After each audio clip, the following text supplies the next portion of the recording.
मित्रों नमस्कार। मैं के.एन. सिंह, टीजीटी हिंदी, जवाहर नवोदय विद्यालय, संत कबीर नगर।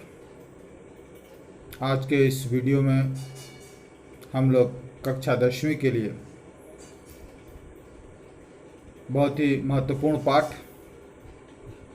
सूर्यकांत त्रिपाठी निराला के व्यक्तित्व से अवगत होंगे इनकी दो रचनाओं के माध्यम से।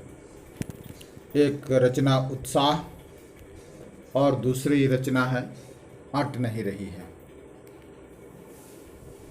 मित्रों, इस महाकवि के व्यक्तित्व के बारे में अगर हम लोग थोड़ा बहुत जानकारी हासिल कर लें, वैसे आपके पाठ्य पुस्तक में सब इनके जीवन से जुड़ी हुई बातें दी गई है, लेकिन फिर भी उसकी चर्चा लाजमी है।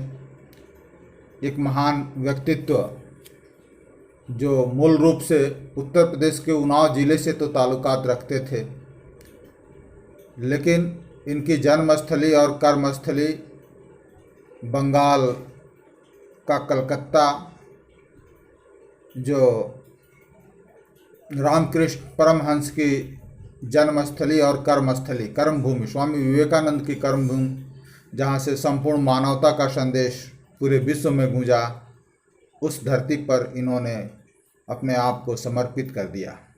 और ख़ास करके काव्य लेखन के क्षेत्र में इनका जो ओजस्वी व्यक्तित्व है, इनकी जो विचारधारा है, वो सब इनके काव्य में प्रकट हुई है। मूल रूप से ये छायावाद के कवि थे, और छायावाद जो आधुनिक काव्य की एक धारा है, एक प्रवाह है, जिसमें प्रसाद, पंत, निराला और महादेवी वर्मा का नाम लिया जाता है। उन श्रेष्ठ कवियों के श्रेष्ठ शिखर में निराला जी का नाम अग्रणी है। और निराला जी अपने काव्य लेखन के शुरुआती दौर में इन्होंने छायावाद से प्रारंभ किया, लेकिन इनको प्रगतिवाद के अग्रदूत के रूप में भी जाना जाता है। इनकी कविता में एक नई चेतना, एक नया उत्साह, एक क्रांति, एक नवीनता, एक नूतनता की विचारधारा आपको देखने को मिलती है। हमेशा अलग थलग भीड़ से अलग रहने वाला व्यक्तित्व रखने वाले सूर्यकांत त्रिपाठी निराला का जितने महान काव्य लेखन की इनकी वाक्पटुता थी, उससे ज़्यादा व्यक्तित्व इनका अपना व्यक्तित्व की एक निजी जीवन का जो खासियत थी वो महान है। छायावादी और प्रगतिवादी के अलावा इनके व्यक्तित्व की जो सबसे बड़ी खूबी थी वो संपूर्ण मानवतावादी थी। इनके मनुष्य जो आम आदमी है, आम जन है, उसकी दुख, उसकी पीड़ा, उसकी चिंता के वजह से इनको दीनबंधु निराला के नाम से जाना जाता है। कभी भी धन संचय इनके जीवन का या इनके रचना का कभी उद्देश्य नहीं रहा। ये कभी भी मंच, अपने युग के मंच के बहुत ही लोकप्रिय कवि थे, और कभी भी जो भी मानदेय इनको मिलता था वो मित्रों के बीच जो ज़रूरतमंद लोग हैं उनको तुरंत ये प्रदान कर देते थे, उनकी सेवा में लगा देते थे। कलकत्ता की गलियों में, फुटपाथों पर, सड़कों पर घूमने वाले निराला दीन दुखियों के प्रति इनके हृदय में सहृदयता थी। ये कवि का एक अलग व्यक्तित्व है जिसकी चर्चा हम लोगों को करना नितांत आवश्यक है। इसके लिए कवि की कुछ जीवन से जुड़ी हुई बातें आप देखिए, ये लिखा, इसमें हम लोग जिन चीज़ों की चर्चा करेंगे, विवेकानंद और परमहंस से प्रभावित थे, वही मनुष्य की सेवा ही ईश्वर की सच्ची सेवा है। ये संदेश निराला जी ने प्रकट किया। इसके अलावा साहित्य में इनकी जो प्रमुख रचनाएं हैं, रचनाओं के बारे में आप देख लीजिए। ये देखिए, अनामिका, परिमल, गीतिका, कुकुरमुत्ता, ये सब रचनाएं, नए पत्ते, ये सब इनकी रचनाएं हैं। और इसके साथ साथ निराला का जो विस्तृत सरोकार है दिया है कि सरोकार के कवि हैं। दार्शनिकता, विद्रोह, क्रांति, प्रेम, सरलता और प्रकृति का विराट तथा उदात्त चित्र इनके रचनाओं में उपस्थित हुआ है। ये सब चीज़ें आपको देखने को इनके व्यक्तित्व में, इनके रचनाओं में आपको देखने को मिलेगी, छायावादी के चित्रकार के रूप में। तो निराला का ये व्यक्तित्व है। इनकी एक बहुत ही मशहूर कविता है भिक्षुक, जो केचुआ छंद में लिखी गई है। निराला के व्यक्तित्व के साथ एक और चीज़ भी आधुनिक काव्य के साथ जुड़ी है। इन्होंने काव्य को छंदबद्धता के बंधन से मुक्त किया। छंद मुक्त कविताएं लिखने का एक नया सिलसिला निराला जी द्वारा शुरू किया गया, जो हिंदी साहित्य के काव्य के इतिहास में इनके द्वारा एक नई मानदंड स्थापित की गई, काव्य की एक नई परिभाषा गढ़ने का कार्य सूर्यकांत त्रिपाठी निराला ने किया। इनके व्यक्तित्व के बारे में जितनी भी बातें कही जाए, इनका प्रखर व्यक्तित्व, उसके बारे में जो भी कहा जाए शब्द कम पड़ेंगे। मित्रों, आइए इनकी दो रचनाओं के माध्यम से हम लोग अवगत होते हैं। तो आइए पहला रचना, तो फिर चलिए हम लोग उत्साह कविता पढ़ें। और दूसरी कविता है जो अट नहीं रही है। इसके पहले कि इस पाठ में आए हुए जो कुछ नए शब्द हैं, नए शब्दों पर हम लोग गौर करेंगे। हमें काव्य के दौरान इन पर गौर करना पड़ेगा, इसलिए शब्दों का धराधर, धरा को धारण, धर मतलब बादल, उन्मन, कहीं मन न टिकने की स्थिति, अनमनापन, निदाक का मतलब होता है गर्मी। ये सब शब्दों को आप देख लेंगे। सकल मतलब सब, सारे, आभा का मतलब होता है चमक, ये आपके लिए दिया गया है। वज्र मतलब होता है कठोर, भीषण। ये दूसरी कविता में आपको अट नहीं रही है में आएगा। ये समाना, प्रविष्ट होना। पाट पाट मतलब जगह जगह, जर्रा जर्रा। शोभाश्री मतलब सौंदर्य से भरपूर।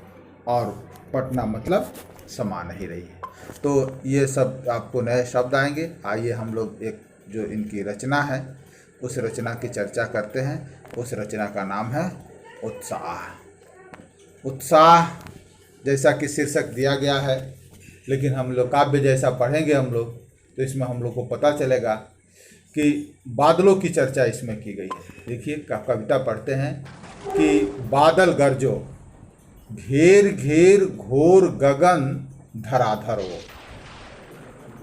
काव्य में चर्चा बादलों की गई है, लेकिन कविता का शीर्षक उत्साह रखा गया है।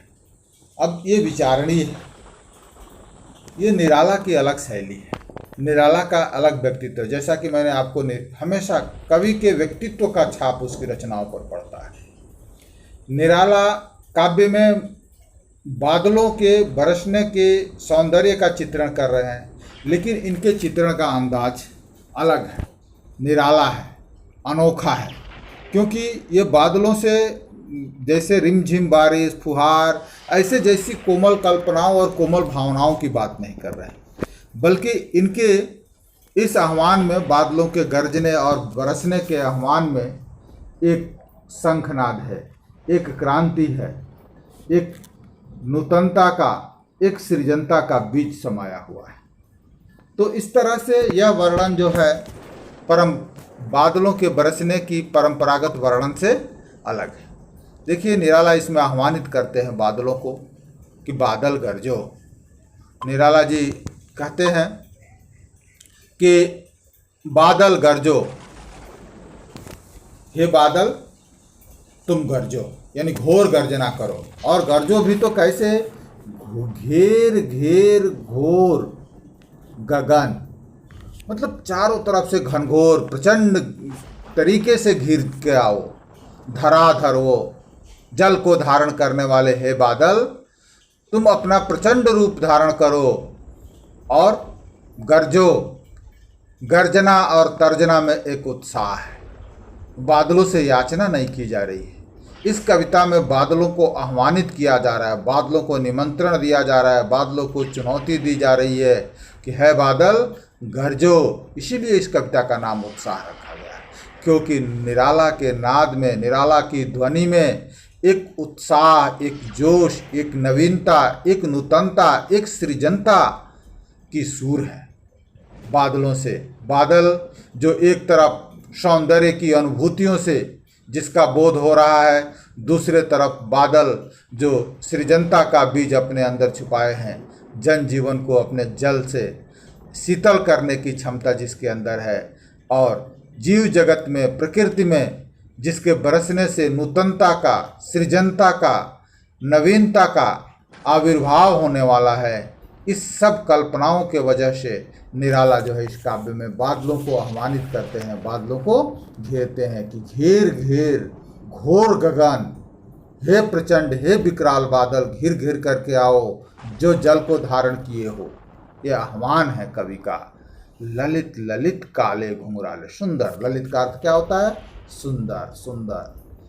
तुम्हारे जो बादल जो घिर रहे हैं उसका जो स्वरूप है, ऐसा लग रहा है कि कोई काले काले सुंदर सुंदर घुंघराले बाल आसमान में बादल छाए हों, तो उस परिदृश्य को आप अच्छे तरीके से देख सकते हैं, जानते हैं। जो काले आसमान में काले बादलों का जो सौंदर्य बोध है उसका प्रकट किया गया है, कैसे जो घुंघराले घुंघराले बालों जैसे प्रकट हो रहे हैं। बाल कल्पना कैसे पाले, बाल कल्पना किसको कहा गया है?